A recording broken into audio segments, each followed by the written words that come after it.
Góða kvöldið skutnar og velkomin í Gamesýruna á þriðjudagskvöldi. Það 27. maí. Við erum að lifa skemmtilega tíma. Ég mun, þrátt fyrir yfirlýsingar mínar hérna síðustu daga, ég mun halda áfram að fjalla þessa svokölluðu uppljóstrunar sveiflu sem í gangi. Sama hverja forsendunar eru og hvað raunverulega í gangi. Ég mun halda áfram að fjalla þetta á eins hlutlausan og fordómalausan hátt og hægt Ég horfði á viðtal í dag við hann Tim Burchett, hérna sést hann að ræða við hinn ýmist hataða eða elskaða forseta Bandaríkjanna Donald Trump. Hann segist vera í dalum samskiptum við Hvíta húsið þessa dagana og hann var einmitt spurður út í það hvort það væri ekki nýjar vitnaleiðslur á leiðinni í þessum UFO-málaflokk og hann sagði að tími vitnaleiðslna runnin út. Við viljum full disclosure og maður getur sagt að þetta sé með öllu arkitekta hannað og stýrt eða stýrðu uppljóstrun en ég get allavega sagt ykkur það að ef að Tim Burchett að leika þarna eitthvað double agent þá hann að gera það alveg ótrúlega vel. Það fer ekkert á milli mála og það má náttúrulega ekki gleyma því að það náttúrulega búið að vera alveg ótrúlega mikið magn af gögnum sem hefur lekið inn á heimasíðu stríðsmálaráðuneytisins síðan 8. maí og það má náttúrulega ekki gera lítið úr því og þetta eru mikið hnettir sem eru að sýna af sér mjög óeðlilega hreyfiferla og hröðun og beygjur og svo framvegis og hvort sem að þetta sé stýrð uppljóstrun, tímasetningin náttúrulega dubious, hvort hún sé stýrð eða ekki, þá þetta samt sem áður mjög fallegar myndir sem við erum að horfa á og allt bendir til þess að þær séu ekta. Málið að Tim Burchett, hann talar að djúpríkið eða skuggavaldið sé núna frantically eða í örvæntingu að berjast við, hann heldur í fram ríkisstjórn Donald Trump eða þessa uppljóstrunar afls eins og við séum þarna með eitthvað svona kalda borgara styrjöld í gangi og hann segir að uppljóstrunin að mæta miklum mótþróa sem sagt djúpríkis sem þá í þessu samhengi vopnaframleiðendur fyrst og fremst og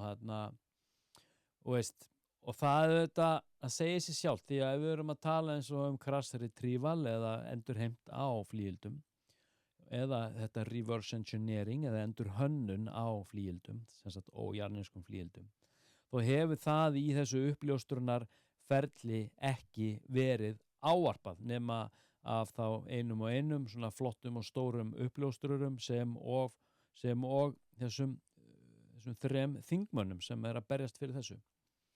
Þannig að þetta einhvern veginn, það búið að vera að droppa út þessum fælum, maður búin að sjá þessar fallegu myndir og myndbönd en einhvern veginn það fylgir þessu ekkert neitt meira. Það einhvern veginn, maður veit ekkert maður fær ekkert að vita hvað raunverulega málið snýst því að þarna erum við að horfa á eitthvað flygildi sem að taka þarna beygjur og snúninga og að hraða sér í allar áttir en það sem að djúpríki búið að vera að gera síðustu 79 ár eða frá Roswell ævintýrinu mikla júlí 1947 þeir eru búin að vera með þessi flygildi undir sínum höndum sem sagt vopnaframleiðendur enga geirinn við erum að tala verktakarnir og þarna hafa þeir yfir að búa færustu vísindamönnunum bestu aðstöðuna og þeir eru heldur ekki bundnir neinni upplýsingaskyldu eða gegnsæi í peningamálum eða hvað neitt varðar þeir eru ekki einu svona að fylgja þjóðaröryggis vottunum sem almennt ríkisdeildir þurfa að fylgja. þannig að þetta bara eins og Sviss sko. Það einhvern veginn svolítið þannig en svo það annað sem ég langa að ávarpa hérna bara rétt í lokin og það að þarna sko UFO 101 hún sem sagt kom út hérna síðasta haust þið sjáu hérna coverið hér þetta bók sem sem sagt hlaut góðar viðtökur, þetta hefur ekki verið skrifað sem sagt á íslensku áður þarna í þessari bók fyrir þau eitthvað sem ekki hafa lesið hana þá rak ég sem sagt þarna auðvitað sögu þessara meintu samsæris tilburða þessa djúpríkis eða skuggaafls allt frá í rauninni Magenta flygildinu sem fannst á Akri í Norður Ítalíu 1933 en rataði í hendurnar á forvera stofnunar CIA 1945 eftir að páinn lag upplýsingum staðsendingum þessa flygildis í bandarísku leyniþjónustuna því flygildi var sem sagt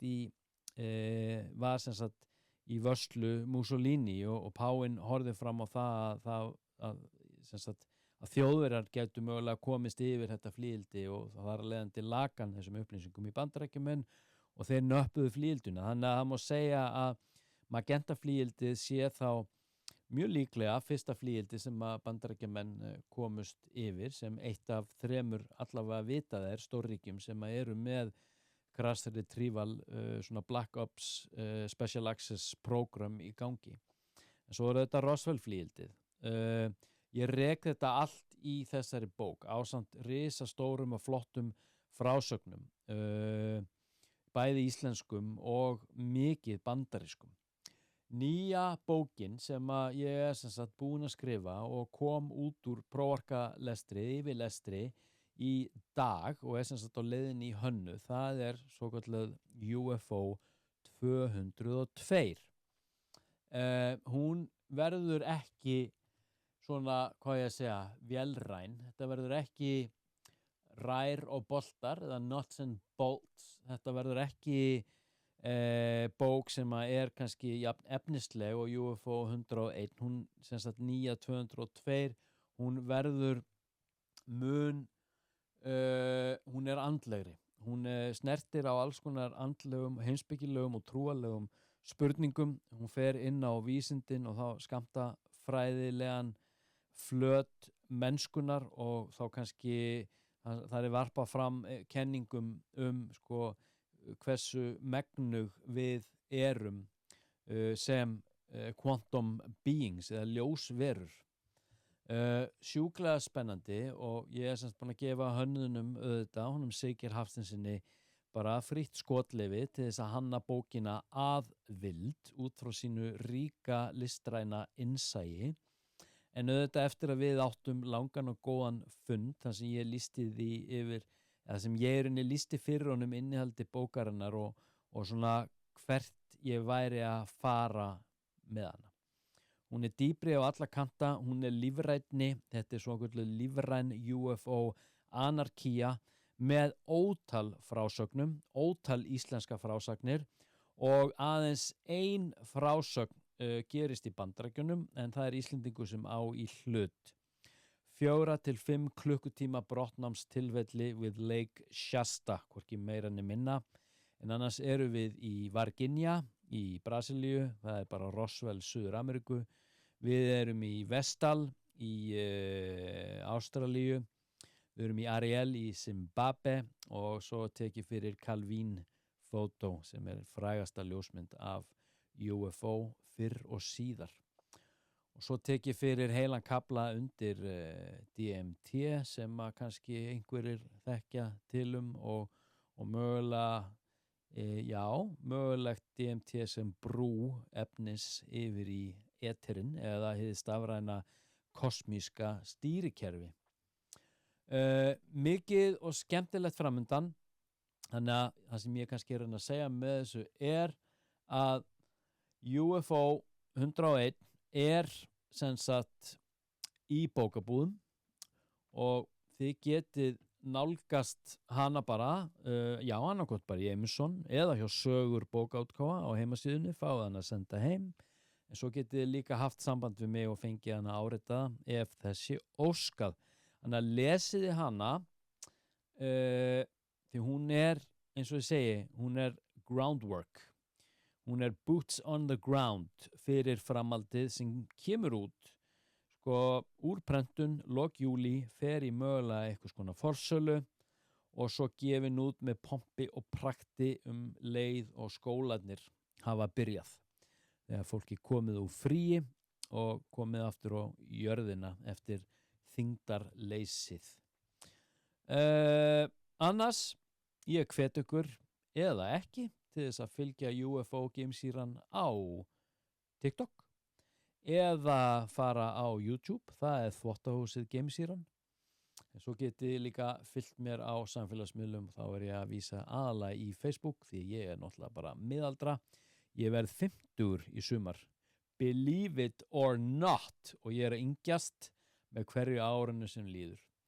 Það svolítið þannig, svona að vera í beinum samskiptum við leiðbeinendur innan Galactic Federation. Það bara þannig. Þar til næsta skutnar þykir vænt ykkur, ein ást, eitt kosmós og ein leið á toppinn. Það bara þannig. Bye.